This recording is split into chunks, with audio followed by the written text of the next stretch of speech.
Parang naging lifestyle na rin, ano? Na parang hinahanap mo na pag weekend, ay punta ka ng farm. Tapos nagkaroon ka na ng mga plano. Correct. So napaaga. Ang galing. So ikaw, kailan mo plinano na ituloy ko na, itodo ko na?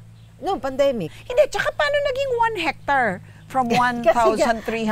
Kasi nga yung ano mga... yun ha? Times 10 yun ha? Kasi nga yung mga katabi namin, for some reason, siguro dahil ng pandemic, alam mo naman, di ba, parang kailangan mo pera noon. May mga nagbenta-benta na yung mga katabi namin. Unti-unti. Iba-iba yung may-ari, inalok. Inisip mo kung, sige, okay naman. Sige, okay na. Wala ka namang ibang paggagamitan ng pera dahil wala kang mga travel. Sarap mo naman, wala kang paggagamitan ng pera. Ako, marami akong naiisip na paggagamitan ng pera. Hindi, kasi wala mga travel nun, di ba? Oo. Wala mga travel. Saka sabi ko na, inisip ko na lang, eto, masaya ako dito eh. I'll put my money here.